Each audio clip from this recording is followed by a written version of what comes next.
دل کا سکون کون نہیں چاہتا؟ ہر دور میں ہر انسان کی یہ چاہت رہی ہے کہ مجھے دل کا چین اور اطمینان مل جائے۔ کسی نے مختلف رسالوں اور کتابوں کے پڑھنے میں سکون پایا، کسی نے سیر و تفریح کے مقامات میں جا کر اطمینان حاصل کیا۔ کہیں پیسہ ضائع ہوا، کہیں ایمان و اخلاق کی خرابی آ گئی اور کہیں صحت کو برباد کر ڈالا۔ اسے دولت سے نہیں خریدا جا سکتا۔ مادیت پرستی کی دوڑ میں انسان سکون کے لیے بے قرار ہے۔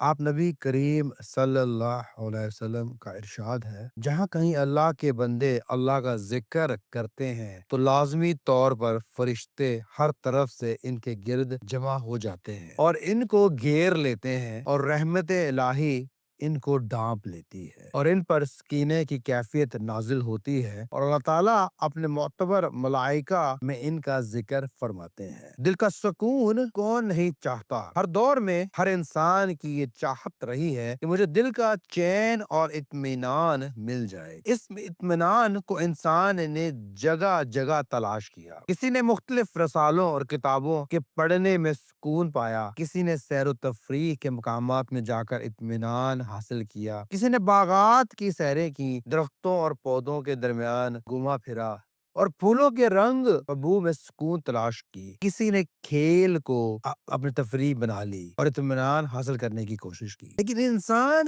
نے خود سے جتنے راستے سکون حاصل کرنے کے لیے تلاش کیے، ان میں یقینی طور پر اس کا وقت برباد ہوا۔ کہیں پیسہ ضائع ہوا، کہیں ایمان و اخلاق کی خرابی آ گئی اور کہیں صحت کو برباد کر ڈالا۔ یہ درست ہے کہ ان چیزوں میں بھی وقتی طور پر سکون ملتا ہے، لیکن خالق کے کائنات جس نے ہمارے جسم کی مشین کو بنایا، اس ذات نے ہمیں رسول اللہ صلی اللہ علیہ وسلم کی سیرت مبارکہ کے ذریعے سکون حاصل کرنے کی بہترین تعلیم عطا فرمائی۔ سورۃ الرعد کی آیت نمبر 28 میں اللہ فرماتے ہیں، الا بذکر اللہ تطمئن قلوب، کہ آگاہ رہو، اللہ کی یاد سے دلوں کو اطمینان نصیب ہوتا ہے۔ اطمینان قلب ایک بہت بڑی نعمت ہے، اسے دولت سے نہیں خریدا جا سکتا۔ مادیت پرستی کی دوڑ میں انسان سکون کے لیے بے قرار ہے۔ اس نعمت کو حاصل کرنے کا آسان طریقہ اللہ سے تعلق قائم کرنا اور اس کی یاد دل میں بسا لینا ہے۔ اس لیے آپ نبی کریم صلی اللہ علیہ وسلم کو جب کبھی پریشانی آتی تو آپ نماز میں مشغول ہو جاتے، تیز آندھی آتی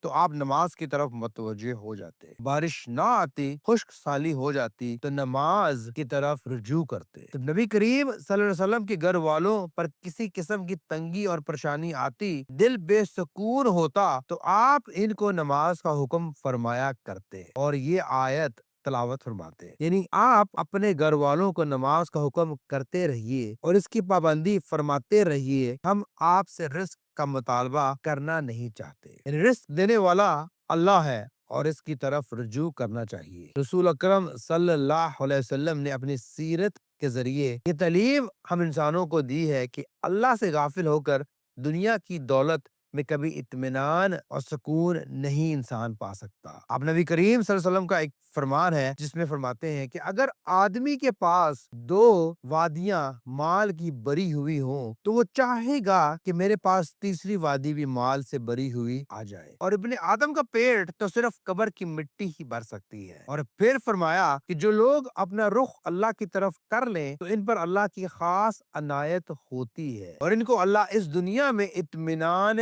قلب عطا فرما دیتا ہے، پھر اس دنیا میں ان کی زندگی بڑے مزے کی اور بڑے سکون سے گزرتی ہے۔ رسول اللہ صلی اللہ علیہ وسلم نے ہمیں اپنی سیرت سے بہت واضح طور پر یہ سمجھایا کہ دل کا چین اور اطمینان عنایت سے حاصل ہوتا ہے، حرص اور لالچ سے کبھی سکون حاصل نہیں ہوتا۔ رحمت للعالمین صلی اللہ علیہ وسلم نے زندگی کے ہر مرحلے میں یہ تعلیم دی کہ دنیا کے ساز و سامان اور اس کی دولت میں سکون تلاش کرنا بے فائدہ ہے۔ حضرت انس رضی اللہ عنہ سے روایت ہے کہ آپ فرماتے ہیں، جس کی نیت اور اس کا مقصد اپنے تمام تر کوشش سے طلب آخرت ہو، اللہ تعالیٰ اس کو دل کی بے نیازی یعنی مخلوق کا محتاج نہ ہونا اور دل کا اطمینان نصیب فرما دیتے ہیں۔ جن چیزوں سے دل کا سکون رخصت ہو جاتا ہے، ان میں ایک اہم چیز حسد ہے، یعنی دوسروں کے پاس نعمت دیکھ کر دل میں جلن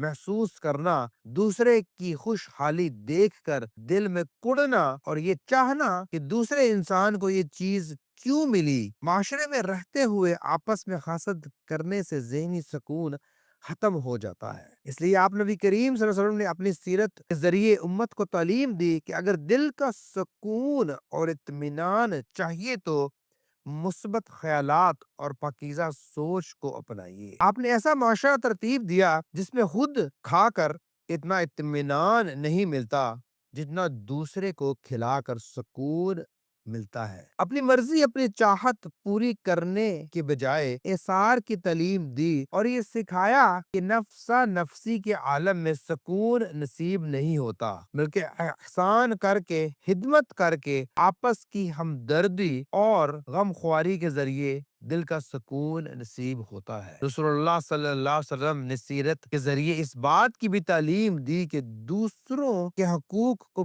پورا کر کے سکون ملتا ہے۔ اپنے فرائض کو اچھے طریقے سے ادا کر کے اپنے ضمیر کو مطمئن رکھا جائے تو یہی سکون کا ذریعہ ہے۔ اللہ تعالیٰ ہمیں سیرت نبی صلی اللہ علیہ وسلم پر عمل کر کے زندگی کے ہر مرحلے میں سکون اور اطمینان نصیب فرمائے۔ آمین۔